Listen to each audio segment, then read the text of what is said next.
Mga tagay, tatanim siya ng patatas. Kukulit na mga aso na to.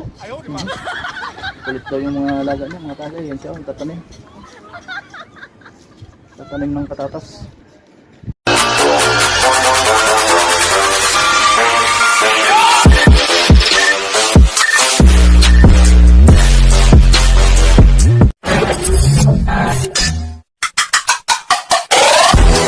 Iyo no, mga tagay, tatanim pa rin siya ng patatas.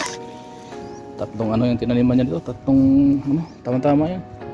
Marami palang pantanim dyan, kaibigan. Ayos yan, dahil may ano dyan, tubig. Doon, isa pa doon. Oo, dyan, sa unahan doon, sa may kawit. Yan. Gilid mo na dyan. Maganda yung lupa dyan eh. Sa ilalim naman ng ano dyan. Nakakuntong. Parang Hindi. Parang pala ito, pakakapagalit. Hindi ah.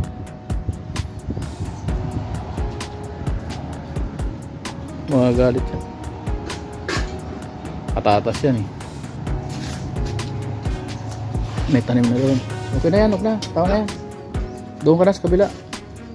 Doon sa may ano. Wala pang tanim doon eh. Yung doon mo. Bakit lang daw kasi ikaw ng lupa doon, matigas? O yun o. Hindi, lagyan lang ng tubig. Gagana yan dyan.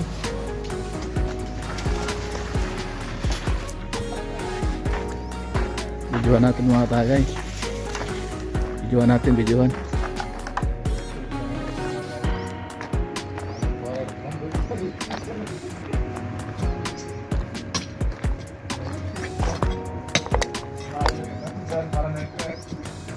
Iyo no, tanim na siya dito ng ano. Patatas daw mga tagay, patatas. Yan, dalawa. Ha? Dalawa ba? Isa lang? Para marami. Kausapin mo rin para, sabi kasi nila pag nagtanim ka, kausapin mo rin para dumami ang laman. Oo, yun. Kausapin mo kasi meron niyang ano eh, kailangan daw kausapin para naman may ganahan sila magmunga. Tapos huwag mo kalimutan sa ano, tubig. Layo-layo mo konti. Basta lagyan mo lahat dyan, tandaan mo. Yan, lagyan mo. Bakit doon? Wala na? Ha? Yung doon? Meron pa. Tigas sa lupa doon eh. Ay, yung malambot yan siguro sila na ano eh, gumagana eh, no? Ganda yung malambot niya para mag-kuhan siya. Hindi mahirapan mga ano, bunga niya.